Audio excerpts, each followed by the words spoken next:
Good. Muy bien. Buenos días y buenas tardes a todos. Mi nombre es Germán Campos Muñoz. Estoy aquí eh, en representación de Hespérides, la organización que explora las conexiones entre el mundo greco-romano y el mundo ibero-lusófono. Y es un gran placer, en nombre de Hespérides, para mí, presentar a nuestra ponente de hoy, a la doctora Ana María Correa Martins, profesora de la Facultad de Filología de la Universidad Complutense de Madrid. La doctora Ana María tiene una investigación que ha sido desplegada en numerosos ensayos, artículos enciclopédicos, capítulos, tiene un libro también, y en todo este corpus muy numeroso, muy nutrido, ella explora el impacto de elementos greco-romanos en diferentes sistemas retóricos y literarios del mundo lusófono. Anita también detenta una serie de roles y títulos institucionales muy importantes. Entre ellos, ella es presidenta de la Sociedad Portuguesa de Retórica y es integrante del Consejo de la International Society for the History of Rhetoric. Su presentación de hoy está titulada La Colectánea Moralis Philosophiae de Fray Luis de Granada. Es un corpus o corpora en que se discutirá la apropiación cristiana de preceptos morales greco-romanos en el aparato retórico y teológico hispano del siglo XVI. Empezaremos la presentación y luego de ello tendremos la tanda de preguntas y respuestas. Entonces, es un gran placer tener a la doctora Ana Isabel Correa Martins con nosotros. Adelante, por favor, Anita. Muchas gracias. Ah, no sé, ¿está bien el PowerPoint? Creo que sí. ¿Sí? ¿Están mirando? ¿Bien? Sí, se puede Sí, ver. Muchas se puede ver con mucha claridad. Sí. Muchas gracias. En primer lugar, pues quisiera agradecer a Germán a la invitación y felicitarlo por su dinamismo, por la creación de sinergias transatlánticas, porque hablábamos de eso. Creo que hay que promover las relaciones intercontinentales y bueno, es un placer compartir con vosotros algunas reflexiones sobre un autor que se convirtió en mi mejor amigo hace unos 15 años cuando empecé mi doctorado y postdoctorado y por ahí. Voy a hablar en español y espero ser clara y comprensible, pero al final podemos continuar la conversación en inglés o portugués si lo prefieren. Hoy vamos a fijarnos un poco más en la Colectánea Moralis Philosophiae de Fray Luis de Granada y me pregunto hasta hoy, tras de estudiar en profundidad y traducir las 300 páginas de esta obra, si nos encontramos ante un corpus o corpora. Eh, Me voy a detener un poco más. Antes, creo que es importante echar un vistazo en algunos datos biobibliográficos del dominico Fray Luis, las influencias para después trazar el panorama granadino, el encuadre de la obra en una tríade latina del autor y mirar un poco las características, méritos y idiosincrasias de la obra para así después mirar la orgánica y la estructura interna de la obra para contestar la pregunta que es nuestro leitmotiv, ¿es la colectánea un corpus o un corpora? Y así siendo, Luis de Sarria nació en Granada y murió en Portugal y con 84 años, lo que es admirable en este periodo. Y según los documentos y testimonios, sabemos que tenía plenas facultades intelectuales hasta el final de su vida, que es también un privilegio. Cuando con su entrada en el convento de Santa Cruz abandonó el patronímico Sarria en favor del topónimo Granada, como es hoy muy conocido. Estudió también en el Colegio Mayor de San Gregorio de Valladolid, donde cursó teología. Y frecuentó asiduamente la residencia de Tendilla, lo que permitió establecer contactos con humanistas y preceptores de referencia e incluso estrechar relaciones con el poder político. Y recibió una amplia formación en filosofía, teología, sagradas escrituras, manteniendo un contacto constante con autores clásicos. Posteriormente pasó por Valladolid y concluyó sus estudios en Córdoba y tuve como condiscípulos figuras también muy renomadas. El cardenal infante Don Enrique, conociendo el afamado nombre granadino, pues lo invitó a trasladarse de país. A los 43 años, el dominico fue elegido provincial del convento de Batalla en Lisboa. Y también es importante subrayar que algunas de sus primeras obras, como Guía de Pecadores, fueran incluidas en los primeros índices de la Inquisición, al igual que otros de autores como Juan Dávila. No obstante, resulta precario y precipitado justificar la venida del dominico a Portugal por este motivo. Aunque haya muchos estudiosos que lo defienden, yo soy un poco más resistente a definir esta como la razón clave para la venida, el cambio de España para Portugal. Y varios estudiosos coinciden también en señalar la unanimidad de reconocimiento que suscitó la figura de Granada. Ha recibido numerosas invitaciones para cargos de arzobispado que ha declinado para centrarse en su labor literario y filológico. Creo que es un facto que denota rasgos de personalidad interesantes y de su prioridad intelectual. Am, no vamos a adentrarnos en estas polémicas, pero sí cabe señalar que no salió indemne de las controversias de la época y encontró siempre en las letras su refugio.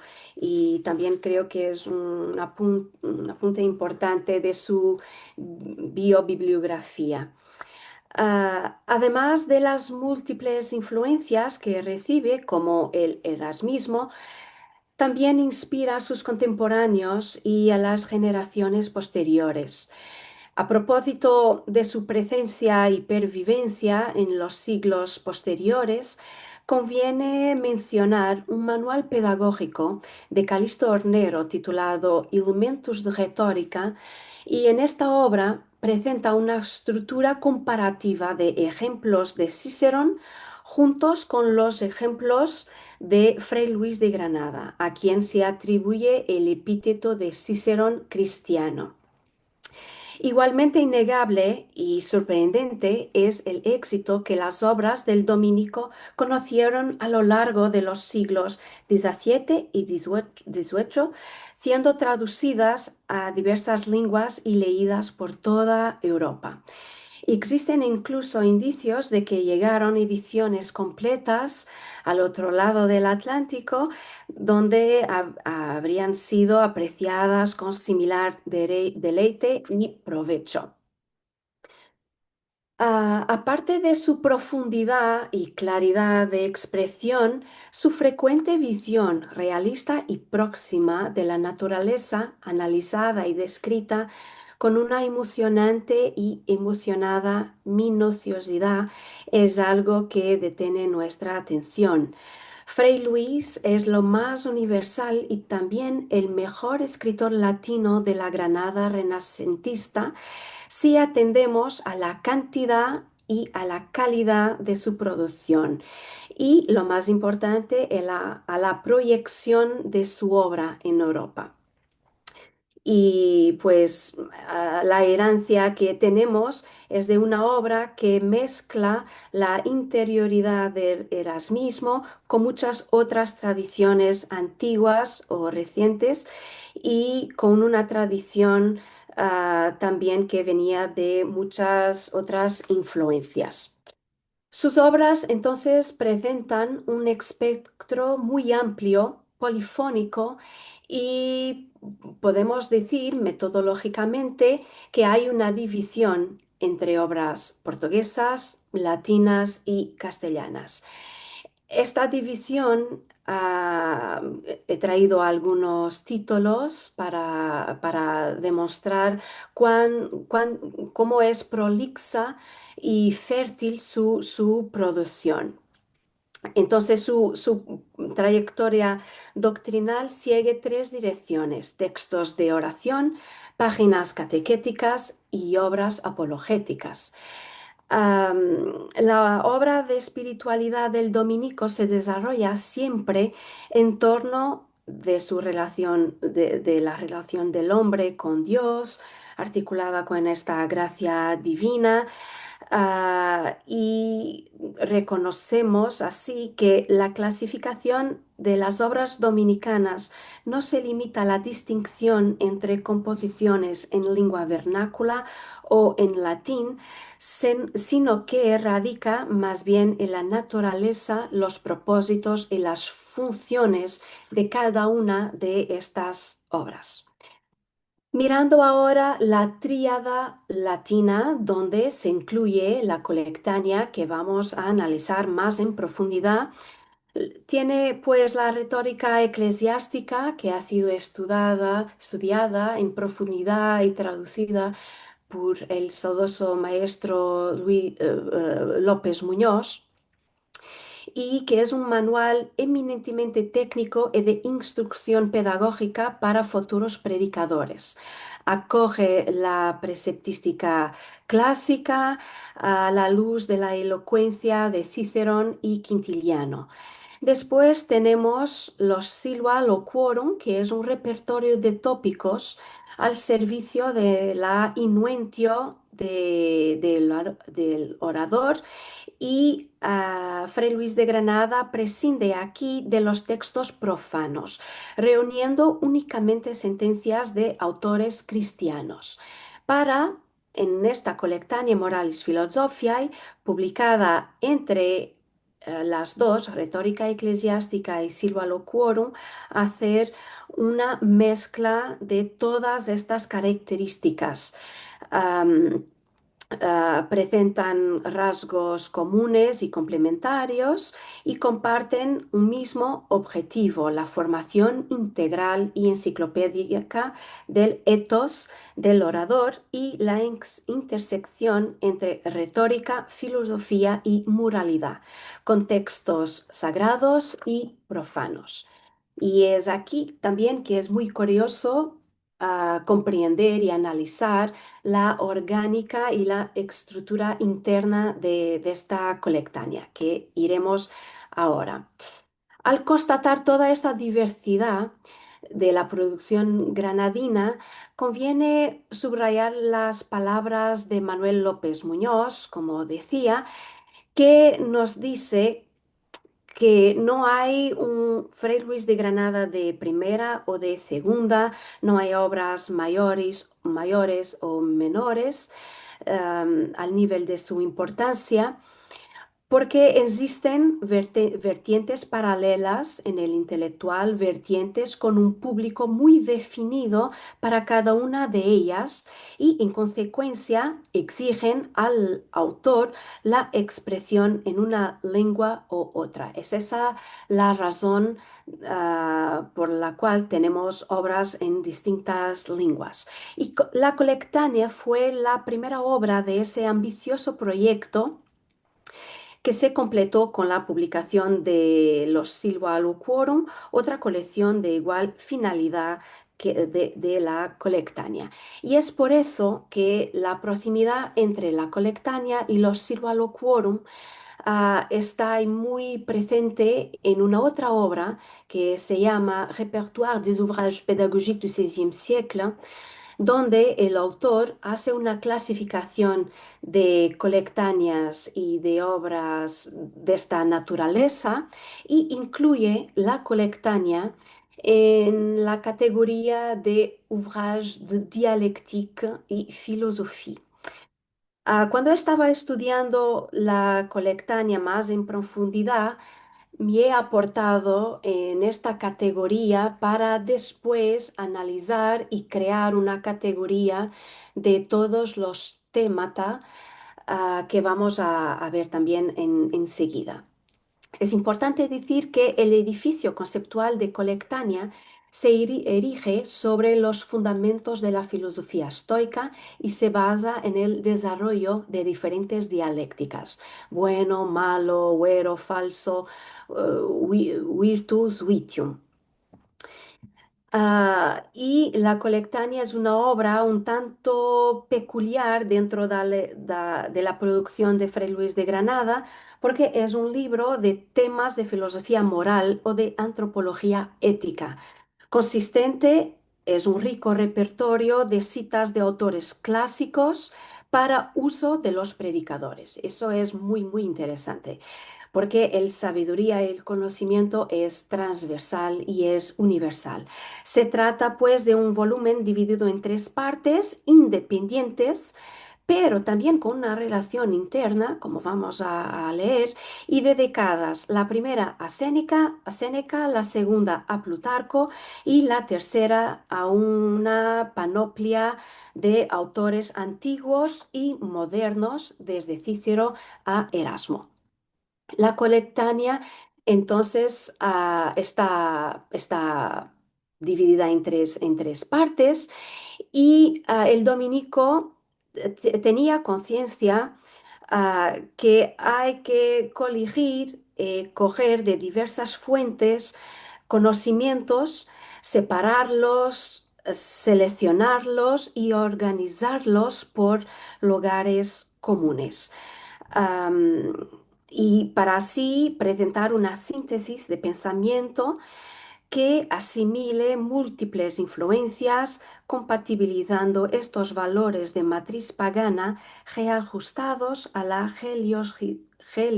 religiosidad católica, sin dejar de responder y reformular las aspiraciones renacentistas. Y es de facto muy, muy interesante, muy rico y muy complexa esta análisis de la colectánea. Vamos a mirar las idiosincrasias de la obra. Pues el primero tomo tiene las sentencias de Séneca. Tenemos dos otras ediciones, pues la Príncipes es esta de 71. Después tenemos en 82 en París y una otra en el siglo XVIII en Valencia. El segundo tomo reúne los apotegmas de Plutarco de más de 30 tratados morales. Tengo aquí una lista, no voy a leer para no ser exhaustiva, pero creo que tenemos todos la idea clara que estamos diante de una obra muy enciclopédica y muy compleja. En el tercer tomo, por su parte, pues hay una naturaleza más plural, siendo una miscelánea dentro de la propia colectánea, pues reúne sentencias de autores clásicos y contemporáneos del dominico. Por ejemplo, tenemos Cícero, Diógenes Laercio, Suetonio, pero también Séneca y Plutarco en este tercer tomo. También autores medievales y contemporáneos de Fray Luis, como Erasmo, Priciano, Jerónimo Osorio, que es un humanista portugués y que es el único humanista portugués que está presente en esta colectánea. Y que es también muy interesante porque Jerónimo Osorio tiene el epíteto de Cícero portugués. Luis de Granada tiene el epíteto de Cícero español. Entonces estamos aquí delante de dos autores muy cercanos epistemológicamente e intelectualmente.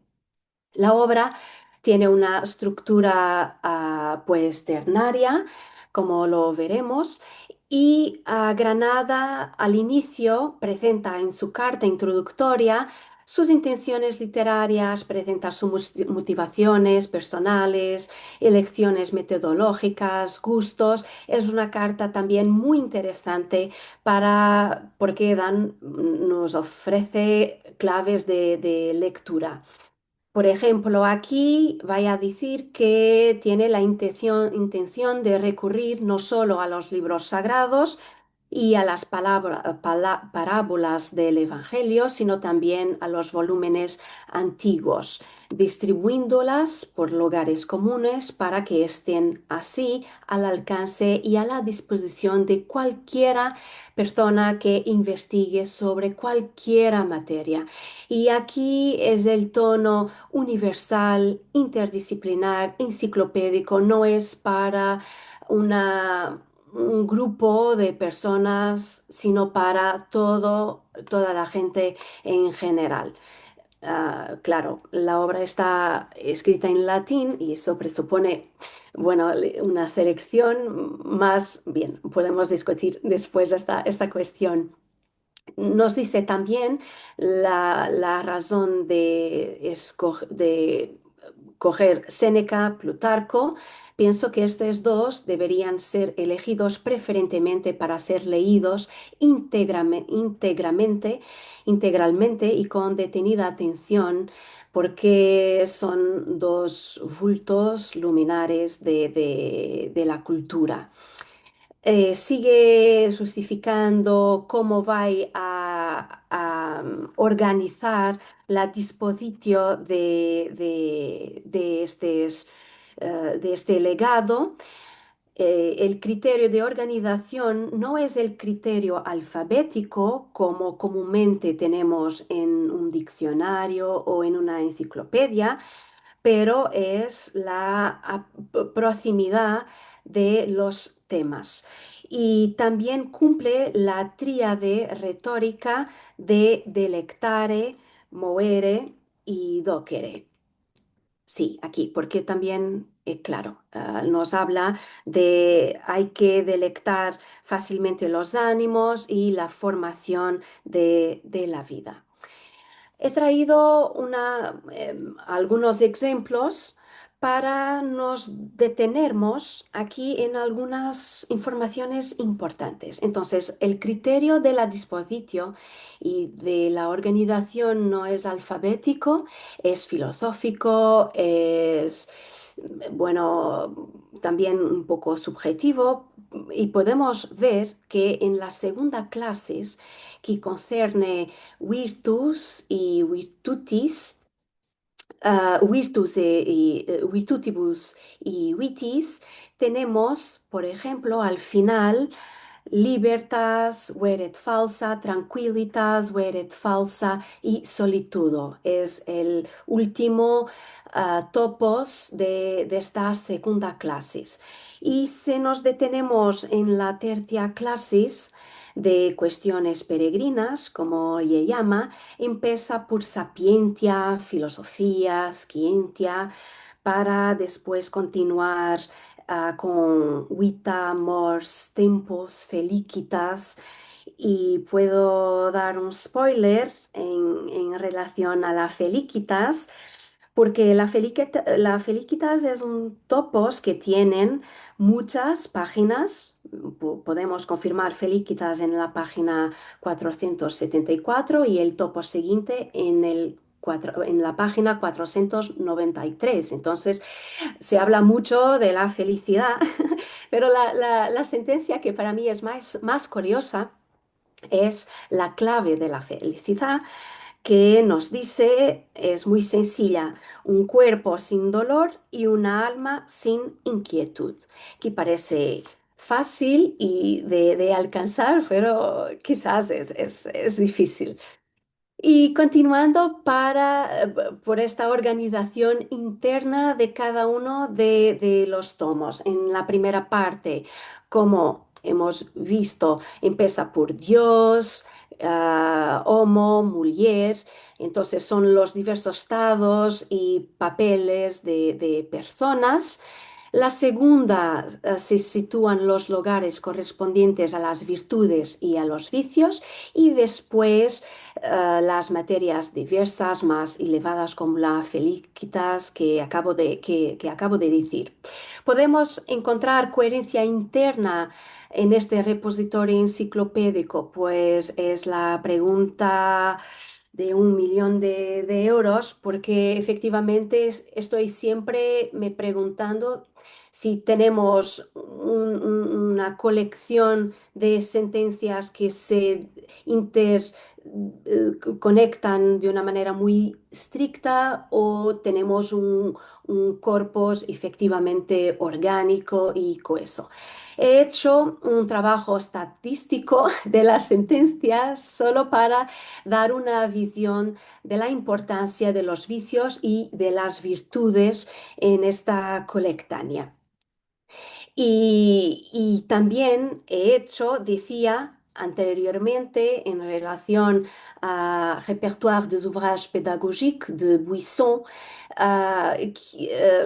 que esta colectánea lo definía como una colectánea de dialéctica y de filosofía. Y he hecho una categorización, una taxonomía, donde he puesto los binomios dialécticos, binomios contiguos, binomios de consecutio y binomios axiológicos. Y voy a mostrar algunos ejemplos. De binomios dialécticos o agónicos tenemos con la misma raíz etimológica: nobiles ignobile, fama infamia, prudentia imprudentia. Tenemos también con distinta raíz etimológica: timor audacia, inertia diligentia. Bueno, puedo confesar que ha sido un trabajo muy ciclópico. Encontrar estas categorías no son cerradas, pues otra persona que pueda analizar la colectánea encontrará otras.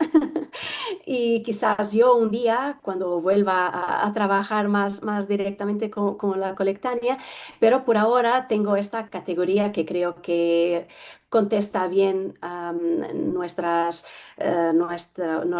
intentos. Y decía, de entre de los binomios contiguos tenemos con la misma raíz senex senectus, sapiens sapientia, con distinta raíz gloria honor, pax concordia, y después binomios que he llamado de consecutio, porque tenemos princeps rex, adolescentia senectus, pueritia adolescentia, magister discípulos, pater filios. Entonces tiene una relación interna. Y al final, binomios axiológicos, porque tenemos explícitamente vera et falsa en muchos binomios, en muchos topoi, como amicitia, gloria, libertas, tranquilitas, felicitas, virtus, conscientia. A pesar de que Fray Luis de Granada dicotomiza la naturaleza humana en conceptos dialécticos, también por otro lado, quiere mostrar que la realidad no se sitúa en estos polos, y la naturaleza se desarrolla en un espacio intermedio entre los dos. Y por eso podemos considerar la lectura de la obra también según algunas tríadas ejemplificativas de esta filosofía de progresión, de aprendizaje, de progresión y superación. Y aquí tenemos, por ejemplo, Sapientia, Filosofia y Felicitas, Deus Sanctus Christus, Pueritia Adolescentia Senectus, y para mí el corolario es Vita, Tempos y Mors. Y para concluir, apenas decir que la colectánea es un caleidoscopio de la naturaleza humana que intensifica los rasgos de la realidad para representarla mejor. Y de este modo, Fray Luis se erige como el arquetipo intelectual perfecto, comprometido con la difícil búsqueda de la síntesis de la formación humanista. Es un teólogo consumado, un predicador, un místico, un asceta, un director de espíritu humano, un político, gramático, filósofo, y bueno, solo puede ser esto y no otro en el sentido universal del humano, su única integralidad y integridad. Muchísimas gracias por vuestra atención. No sé si puedo aquí, no sé cómo dejo de compartir la pantalla. Em, No sé. debe haber un botón en la parte baja que dice share o compartir. Eh,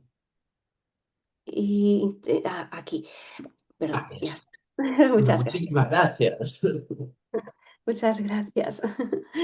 Bueno, un millón de gracias, Anita. Quiero hacerte una pregunta y luego empezar la tanda de respuestas. Bueno, en principio, un millón de gracias, es el caso fascinante. Eh, ah, y me parece que la pregunta que tu título plantea es muy, muy incisiva, porque efectivamente va al corazón de la rareza de este volumen, ¿no? De esta obra, ¿no? Lo consideramos como una integridad o como más bien una multiplicidad. Yo me preguntaba hasta qué punto este texto o esta obra podría considerarse una especie de diccionario de la moral, porque me parece que este índice que presentas al inicio propone se condice con aquello que explicabas en algún momento, ¿no? Que el texto, en su carácter misceláneo, aspira a generar un grado de alcance y de disposición, ¿no?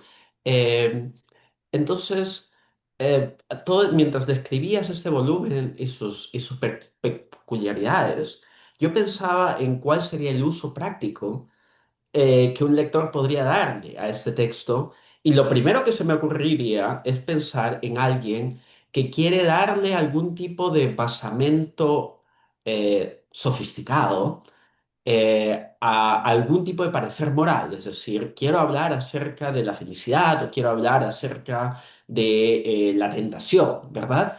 Y tener un volumen de esta naturaleza le permitiría a ese hipotético eh, disquisidor encontrar la referencia a Cicerón o la referencia a Séneca inmediatamente, ¿no? Entonces, y lo que me parece además fascinante es que hay una cierta proximidad estructural entre una acepción léxica en un diccionario y la brevedad característica de los apotegmas, ¿verdad?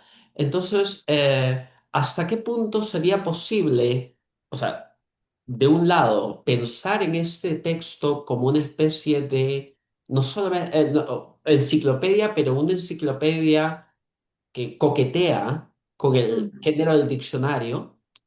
Sí. ¿Y hasta qué punto la pregunta que planteas, corpus o corpora, es una pregunta que uno podría también hacérsela a lexicógrafos, ¿verdad? ¿Hasta qué punto diccionarios en general nos presentan este predicamento que estás presentando. Entonces, eh, no sé si es que mi pregunta está bien formulada, pero quería saber qué es lo que pensabas. No, sí, sí, sí, sí. Y muchas gracias por esa pregunta, porque estoy enteramente de acuerdo. Creo que esa idea de diccionario de la moralidad es muy interesante porque reúne la sencillez de las sentencias de los apotegmas, el enciclopedismo y al mismo tiempo el carácter misceláneo es innovador porque ofrece libertad al lector que puede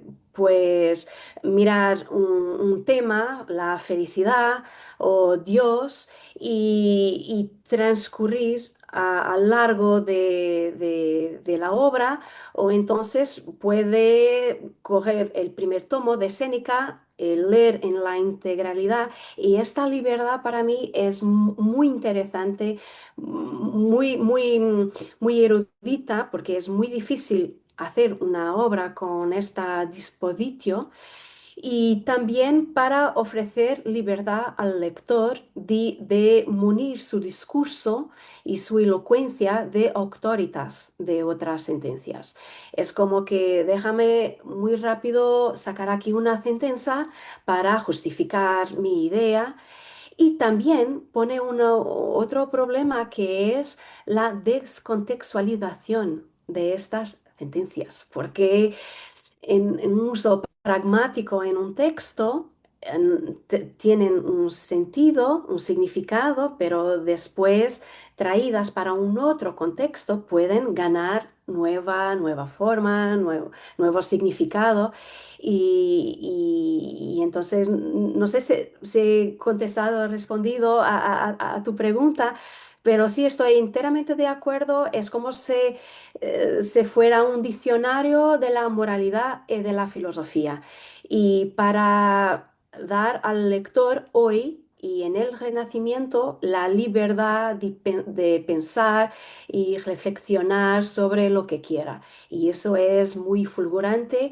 Y también la libertad de leer a menudo. No tengo que empezar del inicio hasta el final, puedo empezar del final para el inicio y eso es verdaderamente para nosotros hoy que vivimos en una literatura fragmentada también de cosas sencillas, reducidas, es una obra muy interesante también para la actualidad, creo. Eso mismo pensaba en el carácter pragmático, ¿verdad? De generar capital cultural rápidamente Sí. y revestirte de la autoridad de los clásicos. Tenemos una pregunta de Caroline Egan aquí. Le doy la palabra. Bueno, muchísimas gracias, Germán. Gracias, Ana, por la ponencia tan interesante. Yo quería preguntarte un poco más sobre la influencia transatlántica y, por así decirlo, mundial de Fray Luis, ¿no?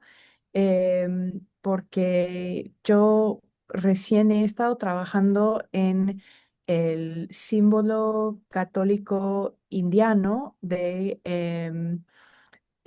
Luis Jerónimo de Oré, ¿no? Publicado en Lima hacia finales del siglo XVI y que tiene que ver con la predicación entre las poblaciones indígenas del Nuevo Mundo, sobre todo el virreinato de Perú.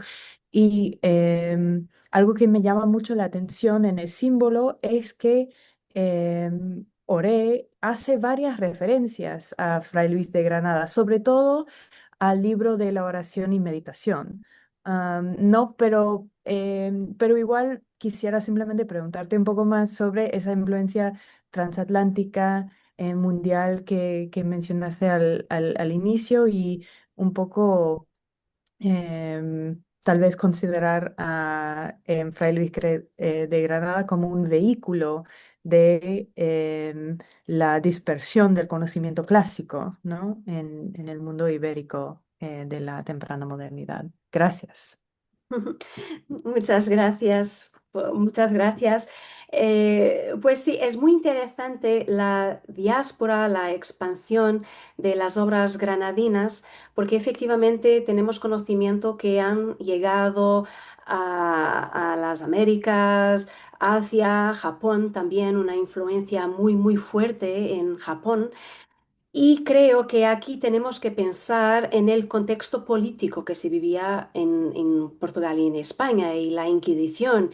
Y creo que Fray Luis de Granada tenía contactos estratégicos con el poder también para se defender de sus obras y para defender la difusión de sus obras. Y sabemos que ha enviado y mandado también para otros continentes sus obras como defensa para defendiendo la posible captación, sí, erupción, desaparecimiento de obras, porque tiene cosas por veces muy polémicas. Y mismo aquí en la colectánea, por ejemplo, cuando habla de la figura de médico, abre una posibilidad para cuando dice algo como cuando el médico no puede sanar la dolor, tiene el deber moral de dar una muerte digna. Entonces, estamos hablando de cosas un poco polémicas y este ejemplo de la colectánea tenemos en todas sus obras, que es una producción muy, muy amplia y prolixa, tiene siempre aportes de contestación. Eso es muy vanguardista y cuando me dicen, bueno, pero estaba dentro del poder político, no, creo que es por defensa, como estrategia para que sus obras puedan salir, ah, en portugués decimos incólumes, protegidas de la captación. Y sí, la oración y meditación es un libro que sabemos que ha llegado a la América del Sur también y muchas, muchas obras. Puedo enviar algunas publicaciones sobre la difusión de las obras granadinas para que puedas tener una información más mapeada de las coordenadas, a dónde llegó, por la mano de quién, porque creo que esas relaciones son muy importantes. Para mí, como he trabajado de una perspectiva más filológica y literaria, filosófica, la obra, no me he detenido mucho en estas relaciones políticas y de difusión, pero tengo información que puedo pasarte si quieras. Y me ha dado, y es un gusto saber que te has cruzado con Fray Luis de Granada en tu investigación. Es encantada de saberlo. Bueno, muchísimas gracias, te lo agradecería mucho cualquier referencia, Claro, gracias. claro. Y yo encantado de servir de intermediario, sí, cualquier cosa. Eh, Gra- ¿Tenemos otras preguntas?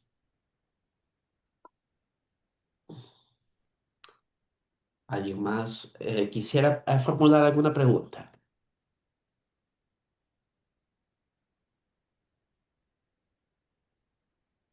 Bueno, yo tengo una pregunta más, pero no quiero hacerla antes de que... eh, En realidad, yo también he estado trabajando recientemente en un título que es prácticamente contemporáneo a esta Colectánea Morales. Es la Miscelánea Antártica de Miguel Cabello Balboa. Y la Miscelánea Antártica es un proyecto también enciclopédico destinado a generar conexiones entre la historia universal y la relativamente reciente historia del Nuevo Mundo que se está generando precisamente en ese contexto colonial.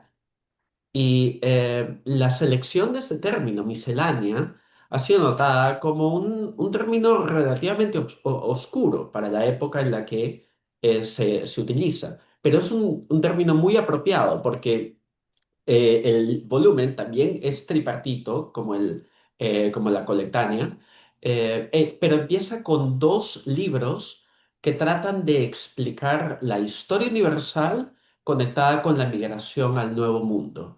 Porque, de acuerdo con revelación bíblica, todos tenemos que descender del patriarca Noé, entonces tiene que haber alguna manera de generar una conexión entre las grandes historias de Herodoto, de Tucídides, de la historia bíblica, con toda la rareza que se está encontrando en el Nuevo Mundo. Entonces, también hay este principio de miscelánea, de heterogeneidad.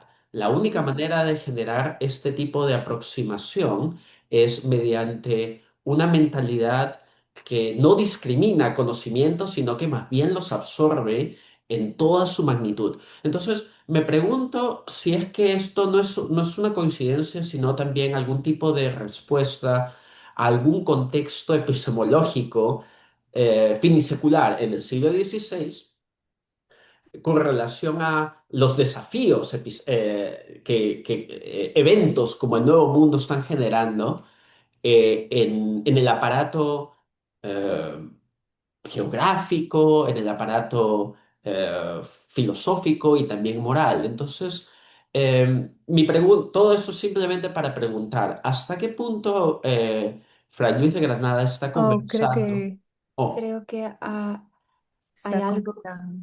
perdón. Ah, sí, ahora sí. Ok, perdón, hubo una Sí, sí, sí. interrupción breve. Pasó un Sí, sí, avión. sí. Ah, sí.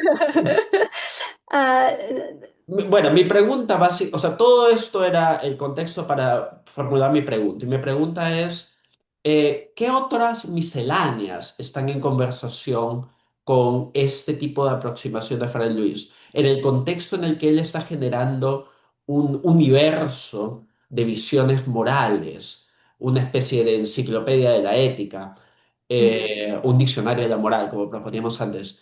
¿Encuentras paralelos? ¿Encuentras algún tipo de conversación que él está tratando en que él está tratando de participar? ujú.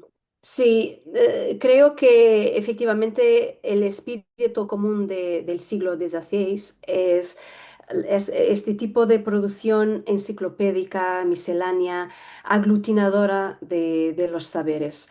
Y esta idea muy clara que los saberes son dialógicos y tienen interconexiones y solo podemos pensar el mundo y la naturaleza humana si tenemos la historia, la filosofía, moralidad, todo interconectado.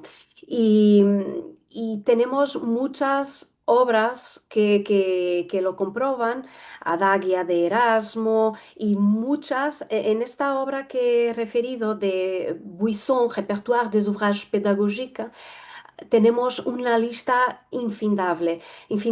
Hay otra obra de Anne Moss, Recueil, que es una obra donde hace una lista también interminable de obras misceláneas, colectáneas, enciclopedias, diccionarios. Es un espíritu muy renacentista, esta idea de que tenemos, y porque estamos en un momento donde el patrimonio y herencia clásica tiene que ser transmitido. Entonces, ¿cómo vamos en este fulgor económico, cultural? Pasar y transmitir a los vindoros el pasado, ¿sí? Porque el futuro es un presente del pasado y eso es muy presente en la conciencia de los humanistas.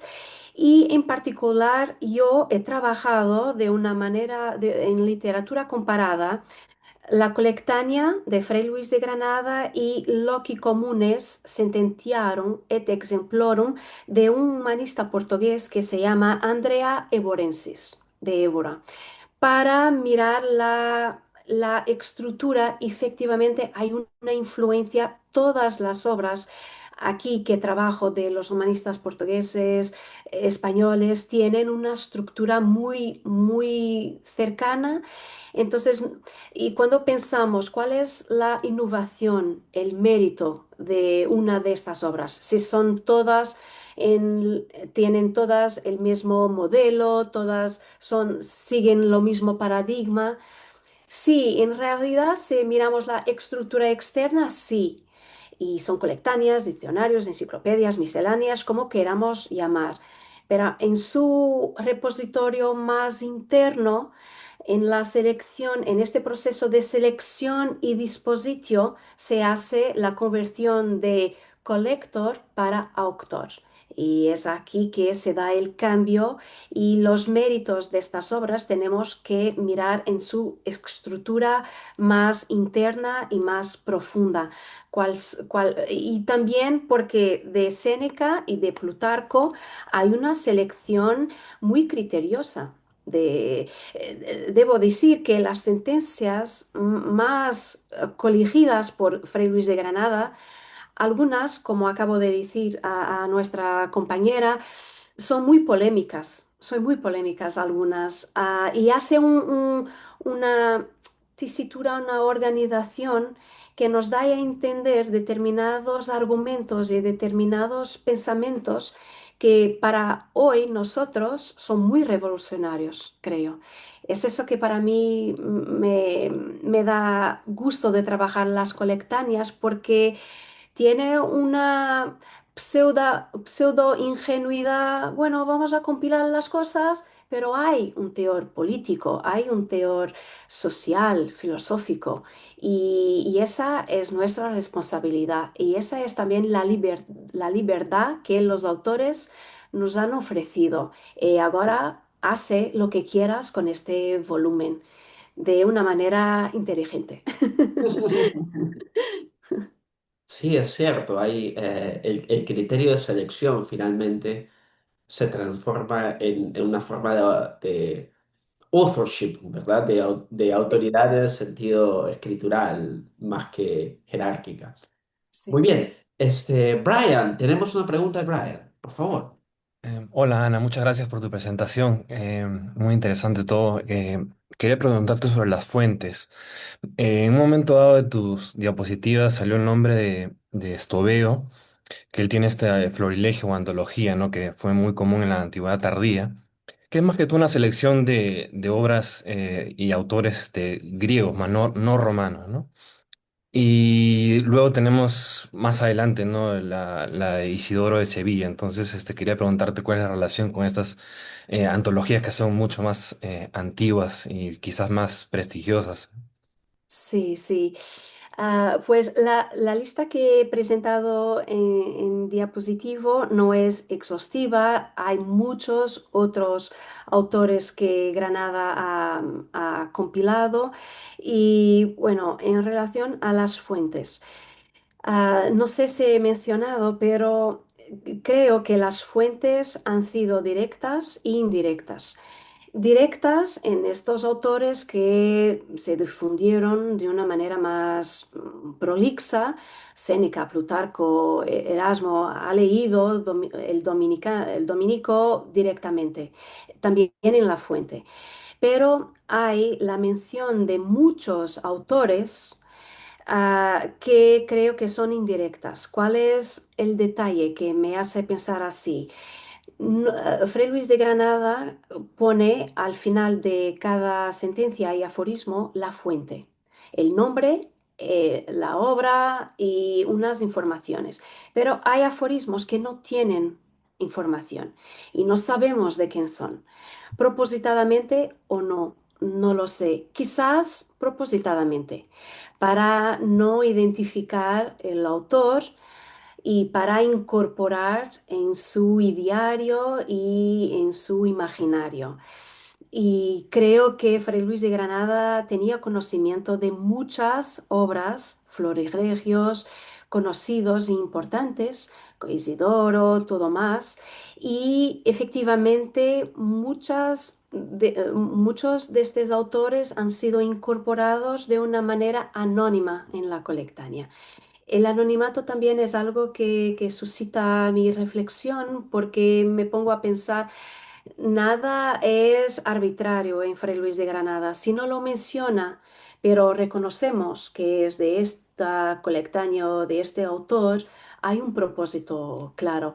O para tener en la umbra, no colocar en enfoque, O porque no lo sabía, no lo sabía la fuente y como son fuentes indirectas de uno que otro o que ha oído también, no sabemos. Es un trabajo filológico que se queda por hacer. No sé si tenemos la respuesta categórica porque es difícil. Pero bueno, es eso. No sé si he contestado, si he respondido a tu pregunta. Me he perdido, tal vez, quizás. No, no te preocupes, muchas gracias. No, lo has contado perfectamente. Lo aprecio mucho. Muchas gracias. Muy bien. Tenemos una pregunta de Mariñe, por favor. Se ainda der tempo. Muito obrigada pela apresentação. Talvez eu tenha perdido, e você mencionou antes, mas agora que você estava falando um pouco sobre a estrutura e como ele cita outros autores, ele me parece um Plínio moderno, digamos assim, né? Ao invés de ser da história natural, é um outro tema, mas até a presença do sumário, e eu acredito que o Pliny também faz essa mistura de excesso de informação com momentos em que ele cita coisas políticas, que se você olha com mais detalhe, parece bem, às vezes até um pouco chocante. Tem um pouco dessa comparação, poderíamos talvez chamá-lo de um Plínio moderno, ao invés de só um Cícero moderno, eu não sei. Se puder falar um pouquinho mais disso. E respondo em português ou em... Tanto faz, pode ser no espanhol mesmo. Está bien. Entonces voy a contestar en español. Pues es muy interesante esa idea porque no sé si estaba en la lista, pero Plinio también es incorporado en esta colectánea a partir de la obra de historia, efectivamente. Y hay una dimensión de historia natural, de cuestiones biológicas también a partir de Aristóteles, de tratados aristotélicos, de generazione y corrupzione. Entonces, la colectánea tiene esta naturaleza primordial filosófica, moral, pero también de evolución y tocando en lo que Germán también decía, algo de la historia, de la cultura, de las sociedades, de otras culturas, cómo se han interseccionado. Y sí, pues si Plinio es un autor preferencial en Fray Luis de Granada, ¿por qué no un Plinio también de una cierta manera? Granada tiene el epíteto de Cícero español porque la retórica es muy decalcada de Cícero. Creo que es eso más al nivel de forma que de contenido. Entonces, quizás Plinio, un Plinio al nivel de contenido y Cícero al nivel de forma. Y, estoy un poco haciendo broma, pero hay en Granada una influencia tan enciclopédica, tan compleja, que es difícil decir es claramente esto o eso, porque hay una multitud de influencias epistémicas y mismo para nosotros requiere un lector erudito y docto, porque si no, ¿cómo podremos? Y decía que es una obra universal, interdisciplinar para toda la gente. Sí, pero presupone tener o leer, estudiar. Muchas veces somos interpelados a volver a los clásicos, a leer para comprender el resultado final de Fray Luis de Granada. Y es también un objetivo de la recepción, es suscitar el interés para que volvamos atrás para leer los clásicos en las fuentes, creo. Muchas gracias, Marina, por tu pregunta. Muy bien. ¿Tenemos alguna otra pregunta?